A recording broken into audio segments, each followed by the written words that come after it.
बातें हैं।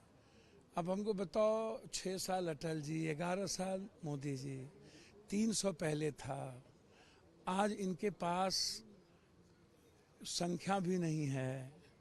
ये मुद्दों को हमेशा उलझा के रखने की इनकी प्रवृत्ति। इन्होंने कोई एक रिफॉर्म की बात बोलो, नोटबंदी के बाद दोबारा चर्चा हुई, जीएसटी के रिफॉर्म पर फिर कभी बातचीत होती है, जाली नोट पर कभी दोबारा बात हुई कि क्या आया क्या नहीं आया, कितना नहीं आया, कहाँ है। ब्लैक मनी पर बातचीत हुई, 15 लाख रुपये पर बातचीत हुई, ब्लैक मनी लाने पर कोई चर्चा हुई। आप किसी मुद्दों को, 2 करोड़ नौकरी पर फिर दोबारा चर्चा हुआ, रिजर्वेशन पर चर्चा हुआ, जाति जनगणना पर चर्चा हुआ। आप किसी मुद्दों को उठा करके देख लो, कोई भी मुद्दा, आपको लगेगा कि किसी भी परिस्थिति में ये बस इनके पास 2 मुद्दे हैं। एक मुद्दा है बांटो राज करो। अंग्रेज और हिटलर ने जिस तरीके से राज किया था, फूट डालो शासन करो, एक इनके पास ये मुद्दा है।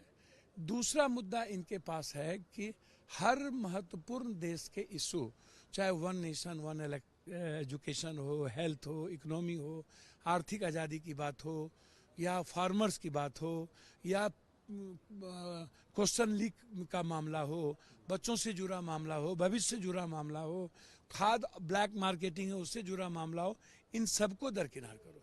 इनके पास कब्रिस्तान, शमशान, ईद, बकरीद, जिन्ना, पाकिस्तान, ये सब मुद्दे इनके पास। आप हमको सीधा ही बोलते हैं कि बाबा साहब अम्बेडकर को मैं मानता हूँ। 2 दिन पहले इन्होंने क्या कहा, बोला कि मैं परिवारवाद खत्म कर दूंगा और भ्रष्टाचार खत्म कर दूंगा, और दूसरे दिन ओथ में पंकजया मुंडा और उसके दोनों भाई को ओथ दिला दी और नारायण राणे के बेटा को ओथ दिला दिया। सर, इनकी कोई बात आज तक सही निकली? एक दिन पहले सदन में कहता परिवारवाद खत्म, और एक दिन बाद पंकजया मुंडा, दोनों भाई, नारायण राणे का बेटा और 80% भ्रष्टाचारी मंत्री बन गया।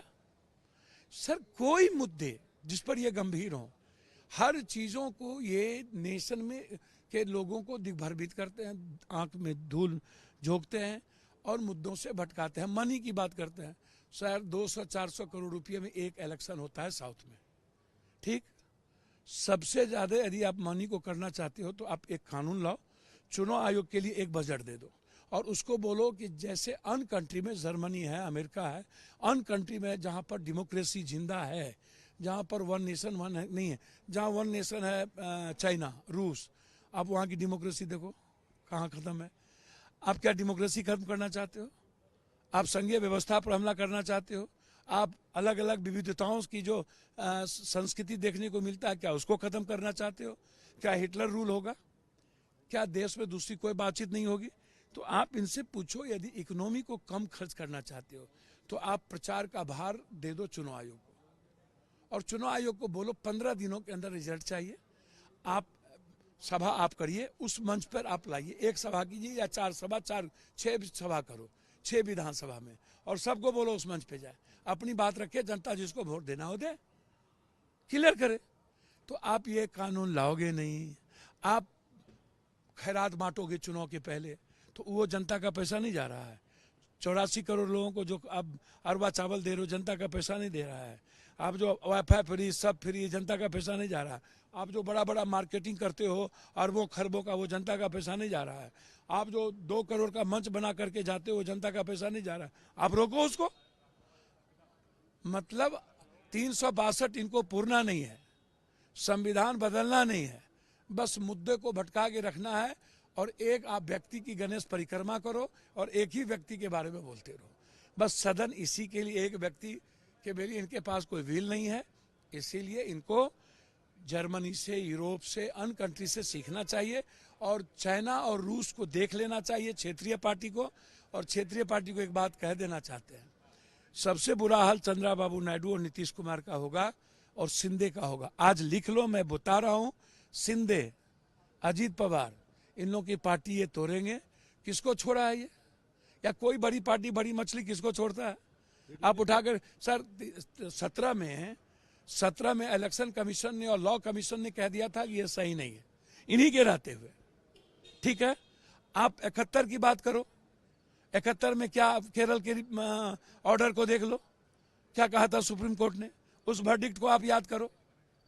तो भैया आप इस तरीके की बात करते जा रहे हो। आपको राष्ट्रपति प्रणाली, अब तो चुनाव आयोग राष्ट्रपति, तो चुनाव आयोग को आप कर दो, चुनाव से बोल दो कि चुनाव आयोग भारत के चुनाव से होगा और राष्ट्रपति भी चुनाव से होगा। राष्ट्रपति का क्या मतलब? राष्ट्रपति का मतलब है कैबिनेट डिसीजन को इंपावर करना, बस। चुनाव आयोग तो नौकर है, नौकर को आप भड़का चोर बनाना चाह रहे हो। 21 दिन पूरे हो चुके, कल 22वां दिन होने वाला है जब किसान जथेबंदी जो है वो प्रोटेस्ट कर रही हैं, मांग अपनी रख रहे हैं। उनको जो मिलता है, डल्लेवाल जो है उनकी तबीयत दिन ब दिन बिगड़ रही है। सरकार से आप लोग क्या मांग करेंगे और क्या इसका रास्ता निकलना चाहिए? देखिए, उनकी मांग जो है वो सरकार ने जो लिखती समझौता कर रखा है, जब यहाँ से एजिटेशन के बाद किसान का समझौता हुआ था और जब मोदी जी ने कानून वापस लिए थे, वही मांग कर रहे हैं कि उसको लागू करो। लेकिन सरकार को 2 साल हो गए, सरकार का कोई ध्यान नहीं है उसके ऊपर। जो डल्लेवाल साहब हैं वो देखिए बहुत अच्छे लीडर हैं और उनकी जो मार्गदर्शक है वो बहुत अच्छा है।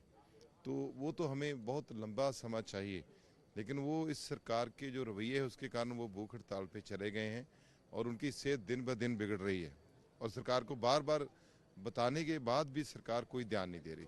तो हमारी सरकार से यही दरख्वास्त है कि इससे पहले कोई बहुत बड़ी घटना घटे, सरकार इमीडिएटली अपनी कमेटी भेजे, अपने कोई नुमाइंदे भेजें और उनसे बात करे और बातचीत के टेबल पे आए। यही एक रास्ता है। और जो कॉन्स्टिट्यूशन राइट है उनका एक एजिटेशन करने का, उसको भी रोका जा रहा है, जो कि बिल्कुल गलत है। सर किवें देखते हो ਤੁਸੀਂ 21 दिन हो गए ने, 22वां दिन कल हो जाऊगा और ਜਿਹੜੇ ਡੱਬੇਵਾਲ ਸਾਹਿਬ ਨੇ ਉਹਨਾਂ ਦੀ ਤਬੀਅਤ ਵੀ ਹੁਣ ਖਰਾਬ ਹੋ ਰਹੀ ਹੈ ਔਰ ਜਿਹੜੇ ਵੀ ਕਿਸਾਨ ਜਥੇਬੰਦੀਆਂ ਹੈਗੇ ਨੇ ਉਹ ਕਹਿੰਦੇ ਨੇ ਵੀ ਸਾਡੇ ਨਾਲ ਕੋਈ ਸਰਕਾਰ ਕਰਨ ਦੀ ਤਿਆਰ ਨਹੀਂ। ਬਹੁਤ ਮੰਦਭਾਗੀ ਗੱਲ ਹੈ ਕਿ ਇੱਕ ਕਿਸਾਨ ਆਗੂ ਜਿਨਨੇ ਕਿ ਬਹੁਤ ਲੰਬਾ ਸਮਾਂ ਆਪਣਾ ਜ਼ਿੰਦਗੀ ਦਾ ਕਿਸਾਨੀ ਦੀ ਬਿਹਤਰੀ ਵਾਸਤੇ ਲਾਇਆ ਹੋਵੇ, ਉਹਨਾਂ ਲੋਕਾਂ ਨੂੰ ਇਹਨਾਂ ਨੇ ਸਮਝੌਤਾ ਕਰਕੇ ਕੇਂਦਰ ਸਰਕਾਰ ਮੁੱਕਰੀ ਹੈ, ਉਹਦੇ ਤੇ ਸਮਝੌਤੇ ਤੇ ਖੜੇ ਨਹੀਂ ਹੋਏ। ਜੇ ਸਰਕਾਰ ਹੀ ਖੜੀ ਨਹੀਂ ਹੋਊ, ਆਮ ਆਦਮੀ ਤੋਂ ਕੀ ਭਰੋਸਾ ਕਰ ਸਕਦੇ ਆਪਾਂ, ਜਦ ਕਿ ਜੇ ਆਮ ਆਦਮੀ ਖੜਾ ਹੋ ਸਕਦਾ। ਪਰ ਡੱਲੇਵਾਲ ਸਾਹਿਬ ਉਹਨਾਂ ਨੇ ਆਪਣੀ ਜ਼ਿੰਦਗੀ ਦਾਅ ਤੇ ਲਾਤੀ, ਉਹ ਭੁੱਖ ਹੜਤਾਲ ਤੇ ਗਏ ਨੇ, ਉਹਨਾਂ ਦੀ ਸਿਹਤ ਵਿਗੜਦੀ ਜਾ ਰਹੀ ਹੈ। ਪਰ ਇਹ ਸਰਕਾਰ ਬਿਲਕੁਲ ਇੱਕ ਡਿਕਟੇਟਰ ਦੀ ਤਰ੍ਹਾਂ ਵਰਕ ਕਰ ਰਹੀ ਹੈ, ਕੋਈ ਅਸਰ ਨਹੀਂ। ਅਸੀਂ ਬਾਰ-ਬਾਰ ਸਰਕਾਰ ਨੂੰ ਕਹਿ ਰਹੇ ਹਾਂ, ਕੱਲ ਰਾਹੁਲ ਗਾਂਧੀ ਜੀ ਨੇ ਵੀ ਕਿਹਾ ਸੀ, ਪ੍ਰਿयंका ਜੀ ਨੇ ਵੀ ਆਪਣੇ ਭਾਸ਼ਣ 'ਚ ਕਿਹਾ, ਹਰ ਲੀਡਰ ਆਪਣੇ ਭਾਸ਼ਣ 'ਚ ਜਿਹੜਾ ਇੰਡੀਆ ਅਲਾਇੰਸ ਦਾ ਕਿ ਉਹਦੀ ਚਿੰਤਾ ਕਰ ਰਿਹਾ, ਪਰ ਸਰਕਾਰ ਨੂੰ ਕੋਈ ਚਿੰਤਾ ਨਹੀਂ। ਅਸੀਂ ਫਿਰ ਕਹਿ ਰਹੇ ਹਾਂ, ਜੇ ਸਮਾਂ ਹੈ, ਇਸ ਤੋਂ ਪਹਿਲਾਂ ਕੋਈ ਵੱਡੀ ਘਟਨਾ ਵਾਪਰੇ, ਤੁਸੀਂ ਕਿਰਪਾ ਕਰਕੇ ਉੱਥੇ ਸਰਕਾਰ ਦਾ ਕੋਈ ਕਮੇਟੀ ਜਾਵੇ, ਸਰਕਾਰ ਦੇ ਕੋਈ ਮੰਤਰੀ ਸਾਹਿਬਾਨ ਜਾਣ, ਜਾ ਕੇ ਗੱਲ ਕਰਨ ਔਰ ਪਲੇਟਫਾਰਮ ਹੀ ਇੱਕ ਮਸਲੇ ਦਾ ਹੱਲ ਹੈ। ਔਰ ਸਰਕਾਰ ਤੋਂ ਕੋਈ ਜ਼ਿਆਦਾ ਨਹੀਂ ਮੰਗ ਰਹੇ, ਜੋ ਸਰਕਾਰ ਨੇ ਲਿਖਤੀ ਸਮਝੌਤਾ ਕੀਤਾ ਸੀ ਕਿ ਅਸੀਂ ਕਰਾਂਗੇ, ਉਹੀ ਕਹਿੰਦੇ ਲਾਗੂ ਕਰੋ, ਪਰ ਉਸ ਤੋਂ ਵੀ ਸਰਕਾਰ ਭੱਜ ਰਹੀ ਹੈ। ਸੋ ਮੈਂ ਇਹਦੀ ਬਹੁਤ ਚਿੰਤਾ ਕਰਦਾ ਔਰ ਸਰਕਾਰ ਨੂੰ ਦਰਖਾਸਤ ਵੀ ਕਰਦਾ ਸੀ, ਜਿੱਥੇ ਪਾਰਲੀਮੈਂਟ 'ਚ ਆਪਣਾ ਪੱਖ ਰੱਖ ਰਹੇ ਹਾਂ, ਸਰਕਾਰ ਉਹਦਾ ਬਿਲਕੁਲ ਨਾ ਪੱਖੀ ਰਵੱਈਆ। ਅਸੀਂ ਤਾਂ ਇਹਨਾਂ ਨੂੰ ਅਡਜਰਨਮੈਂਟ ਮੋਸ਼ਨ ਵੀ ਦਿੱਤਾ ਕਿ ਇਹਦੇ ਉੱਤੇ ਗੱਲ ਕਰੋ ਸਾਡੇ ਨਾਲ, ਇੱਕ ਵਾਰ ਇਹਦੇ ਤੇ ਬਹਿਸ ਹੋ ਜੇ, ਸਰਕਾਰ ਦਾ ਪੱਖ ਲੋਕਾਂ ਨੂੰ ਪਤਾ ਲੱਗ ਜੇ, ਪਰ ਉਹ ਸਰਕਾਰ ਉਹਦੇ ਤੇ ਬਿਲकुल राजी नहीं है।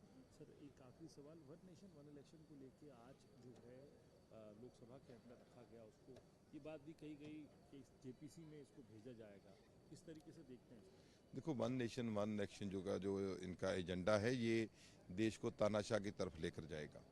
लोगों के मूल हक है वो ख़त्म हो जाएंगे। एक सरकार चुनेगी, 5 साल बाद उसकी आप उससे पहले उसकी कोई आप उसको कटहरे में खड़ा नहीं कर सकते। अब तो होता था कि यहाँ सरकार चुनेगी, स्टेट की इलेक्शन है, सरकार को अपने जिम्मेदारी निभानी पड़ती थी, तो सरकार उसकी तरफ बढ़ रही है। और 2/3 मेजोरिटी भी वहाँ हाउस में उनको नहीं मिली, क्योंकि 263 मेंबर उनके आए हैं, उनके हक में वोट हुई है। तो सरकार पहली बात तो इस पर ही फेल हो गई है। जब तक 2/3 मेजोरिटी नहीं मिलती तब वहाँ हाउस में आगे लेके नहीं जा सकते। तो जेपीसी हो सकता है सरकार बनाए, लेकिन ये जो भी है ये तानाशाह का रवैया है, ये नहीं होना चाहिए। और ये हमारे सबसे स्ट्रेंथ जो है, ये लोकतंत्र की एक इलेक्शन ही है। इलेक्शन ही एक स्ट्रेंथ है कि लोग भागीदारी रखते हैं सरकार में। जब लोगों की भागीदारी खत्म कर दोगे तो सरकार तो तानाशाह के तरीके से चलेगी, जो देश के लिए खतरा है। सरकार लेकिन तर्क ये दे रही है कि इससे पैसों की बहुत बचत होगी, समय की बचत होगी। जो समिति बनी थी उसके अध्यक्ष जो है रामनाथ कोविंद जी, उन्होंने ये कहा कि जीडीपी 1.5% बन जाएगी, हम तीसरी और चौथी इकोनॉमी बन जाएंगे। कहीं भी वर्ल्ड में ये तरीका नहीं है जो ये तरीका अपना रहे हैं। किसी भी डेवलप कंट्री इस तरीके से आगे नहीं बढ़े। हमने जीडीपी बढ़ाना है तो और बहुत रास्ते हैं। अपने अडानी मित्र को मत दीजिए करप्शन, वो जीडीपी कम नहीं कर रहा। अब जितना पीएसयू उसको दे चुके हो वो जीडीपी असर नहीं डाल रहा। जितना आपने देश को बेचा है उसके हाथ में वो जीडीपी असर नहीं डालता, एक इलेक्शन ही उसके ऊपर असर डाल रही है।